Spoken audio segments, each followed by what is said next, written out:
गुरु ग्रंथ साहब में भी लिखा है, मिलिया कदे न बिछड़े। सिख सरदारों के पवित्र ग्रंथ होली स्क्रिप्चर गुरु ग्रंथ साहब से बोल रहा हूं मैं। मिलिया कदे न बिछड़े, जो मिलिया करता है। एक बार मिल गया, सदा सदा को मिल गया, अब अलग नहीं हो सकता हो। ना भगवान की हिम्मत कि अलग होकर दिखाए, और ना संत की हिम्मत अलग होकर दिखाए। लगाओ सारी पाबंद, अलग होकर दिखाओ। बड़ी परेशान हूं सखी में, ये अलग होता ही नहीं। परेशान हो गई, बहुत कोशिश की, कोई तो ही उपाय बता सकी ये अलग हो जाए मुझसे।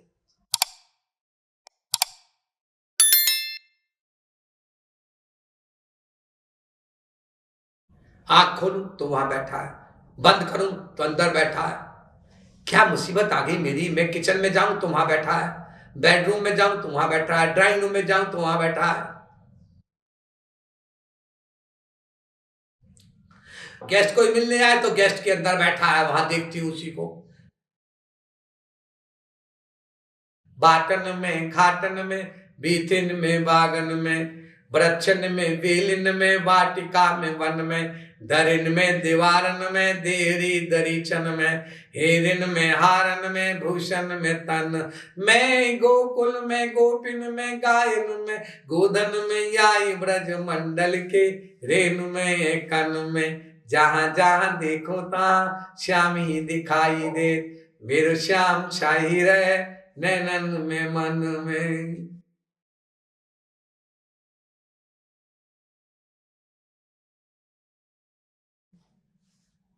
तो तुलसीदास कहते हैं मुझे मिल गया हो परमानंद। इन राइटिंग में लिख रहे हैं,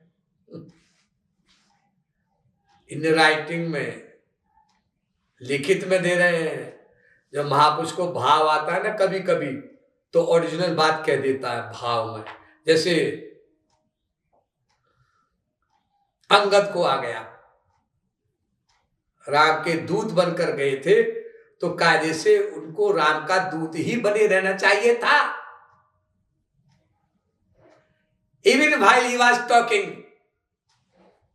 to रावण, रावण से बात करते समय भी दूत की पोजीशन में रहते, और भाव आ गया।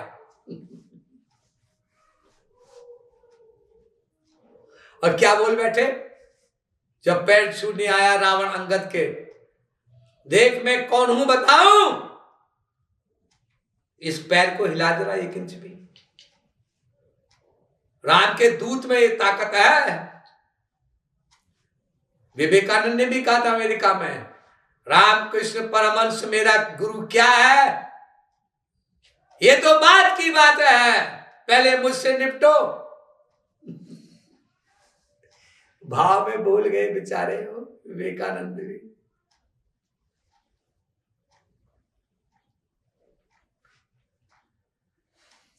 जब महापुरुष बोलता है तो कभी कभी भाव आ जाता है, भगवान मारने लगता है अपने को, सच में बन जाता है भगवान। जैसे रामकृष्ण परमहंस दुर्गा को जो माला पहनाते थे, तो दुर्गा जी की मूर्ति को माला पहनाते पहनाते मां दुर्गे दुर्गे दुर्गे दुर्गे दुर्गे दुर्गे दुर्गे,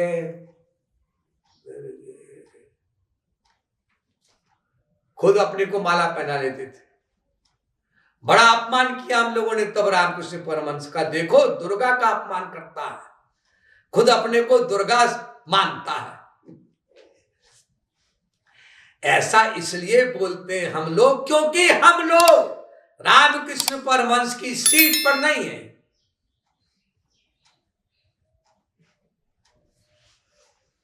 वो साधना करके कहां पहुंचे हुए हैं ये हम नहीं जानते। इसे अड़गम सड़गम कुछ भी बोल दो, अड़गम सड़गम कुछ भी सोच लो, अड़गम सड़गम कुछ भी कर दो। तो अंगद बोला मेरे पैर को जरा हिलाकर तो देख, तब तुझे समझ में आ जाएंगे कि राम क्या चीज है, कि राम का दूत क्या चीज है। पहले ही तो समझ ले। तो रावण गुस्से में अब तक सुनता रहा था, सहन करता रहा था अंगद की बात है। गुस्से में उठा सिंहासन से पैर को हिलाने के लिए। अरे क्या इसको हिला रहा है, कि क्या पैर छू रहा है, मेरे सुदेव मेरे गुरु के पैर छू मूर्ख।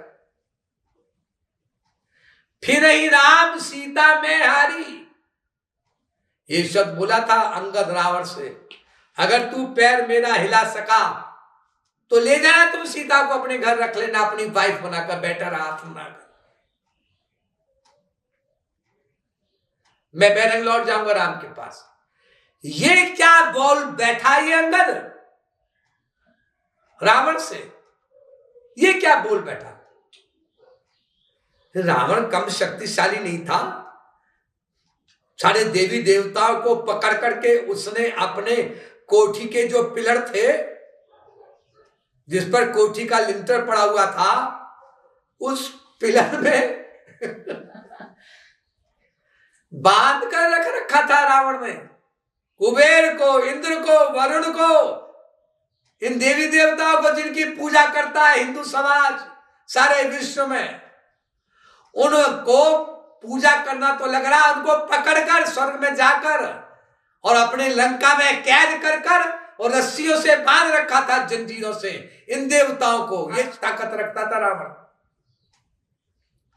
और यमराज उसके पैर धोता था सुबह शाम, जब वो मॉर्निंग वॉक को जाता था या इवनिंग वॉक को।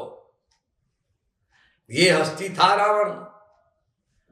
शंकर जी का भक्त था, शंकर जी से वरदान मांगा था, कोई मामूली हस्ती था। और उसको कह रहा है अंगद जरा मेरा पैर तो हिला और सीता को ले जाना अपने साथ, राम हार जाएंगे। फिर ही राम सीता मैं हारी ये कहा, ये नहीं कहा फिर ही राम सीता वे हारी, ये नहीं बोला। मैं हारी, मैं शब्द कैसे लिखा तुलसीदास ने रामायण में। बड़े बड़े जो घर में अखंड रामायण कराते हैं वो जाकर पूछें अपने पंडितों से, मंदिरों में जाकर के, ये रामायण में इस चौपाई में मैं क्यों लिख दिया कि फिर ही राम सीता मैं हारी। असल में अंगद ने जब फिर ही राम शब्द बोला, राम का नाम लेते ही अंगद को भाव आ गया। और भाव जब आ गया तो अंगद राम बन गया। जैसे राम कृष्ण परमहंस दुर्गा बन गए, अंगद भी राम बन गया। फिर ही राम ये शब्द अंगद बोला, सीता मैं हारी, ये राम बोले। ये राम बोले जो अंगद पर भूत की तरह आविष्ट हो गए। भूत हमेशा नहीं रहता, जब आ जाता है ना भूत किसी के ऊपर तो वो भूत ही बोलता और कोई नहीं बोलता, भूत ही करता और कोई और नहीं करता। तो वो अंगद पर राम आ गए, सीता में हारी, क्योंकि इतना प्यार करने लगे राम अंगद को कि वन वन बिहारी राम, अंगद मन बिहारी हो गए। तो महापुरुष इस हस्ती का नाम होता है। वो तुम्हारा गृहस्थ में 2 रोटी खाने के लिए तुम्हारे घर में आएगा। अरे दूसरे का शरीर बना सकता है वो। गोरखनाथ सुना होगा अपने नाम, उनके गुरु के एक भक्त हुए हैं।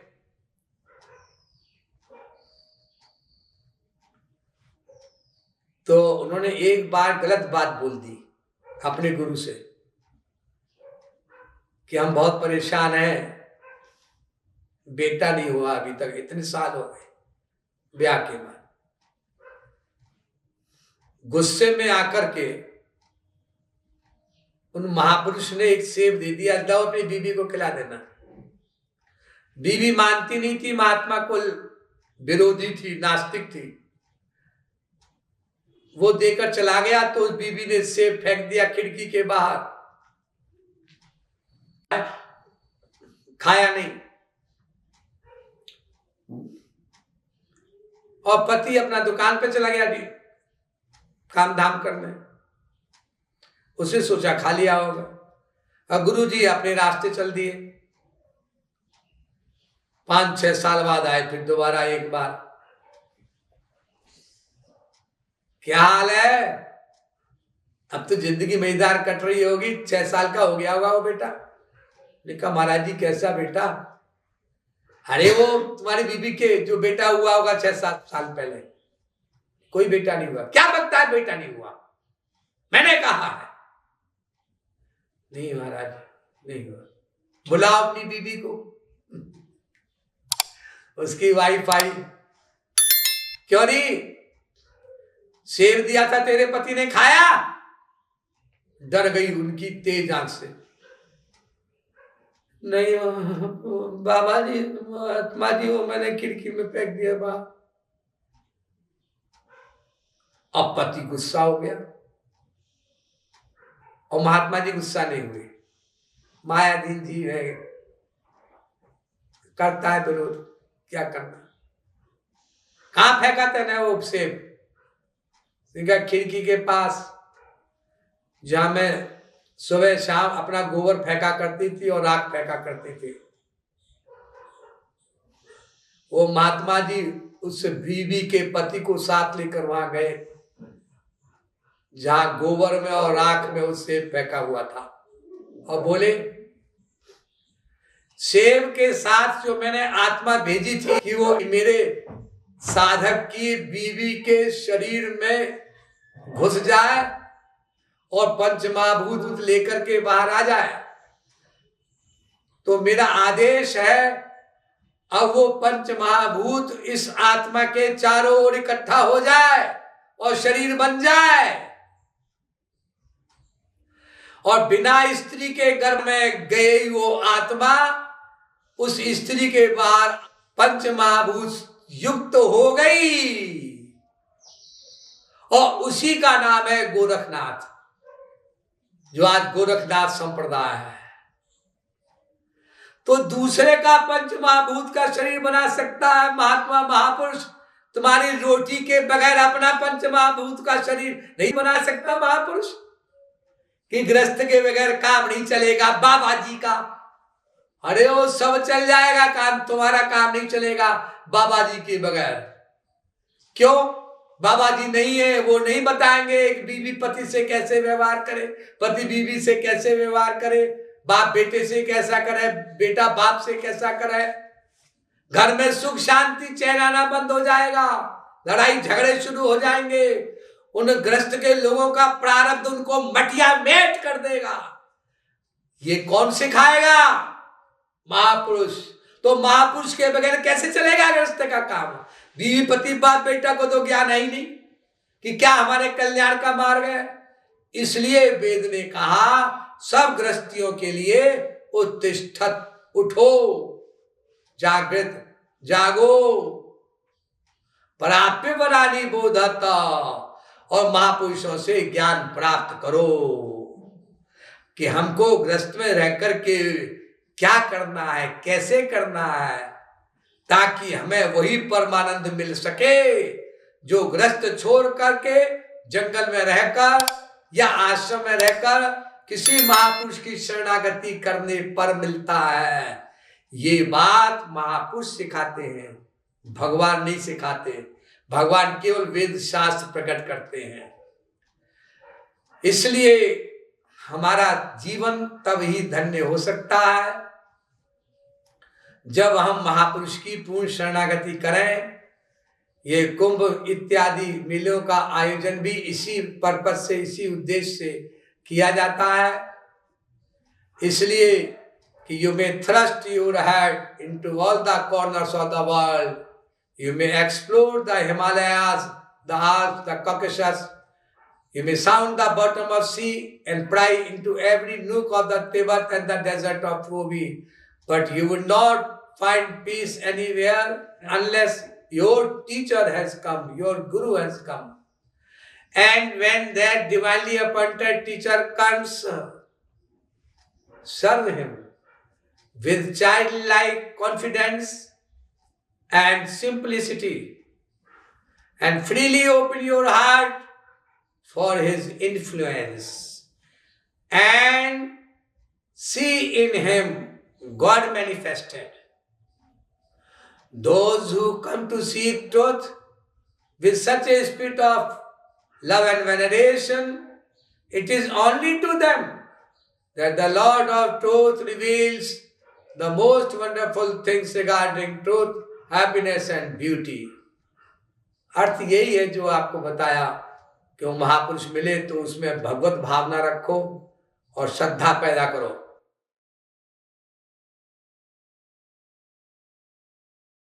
श्रद्धा तुमको स्वयं पैदा करनी होगी। वो भगवान या महापुरुष नहीं देगा दुकान से खरीद करके।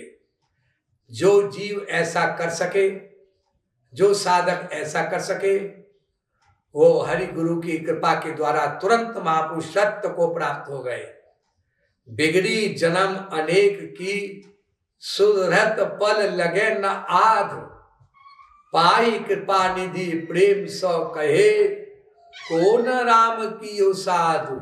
विनय पत्रिका में लिखा है भगवत प्राप्ति बड़ी सरल होती है और बहुत जल्दी मिलती है। भगवत प्राप्ति में टाइम नहीं लगा करता, लेकिन हम जगत गुरु तम श्री कृपालु महाप्रभु के इन वाक्यों पर विश्वास करें और माने, उनमें श्रद्धा रखते हुए कि तुम एक बार संसार के सब विषयों से मुंह मोड़कर उनकी ओर निहार तो दो, बस फिर वे तुम्हारे और तुम उनके हो जाओगे। एक बार ऐसा करके तो देखो। यहां पर एंड होता है उनके इन दिव्य वचनों की वचनमाला। एक बार ऐसा करके तो देखो, मतलब हमने किसी जन्म में ऐसा किया नहीं। अरे जब अनंत जन्म हमने अनंत माँ बाप को, अनंत बेटा बेटी को, अनंत भाई बहन को, अनंत संसारी लोगों को दिए, तो एक ये पूरा जीवन उनको भी देकर के देख लो, तो हम माला माल हो जाएंगे। ये कुंभ मेले का आयोजन, प्रयोजन, सेलिब्रेशन हमको यही सिखाता है।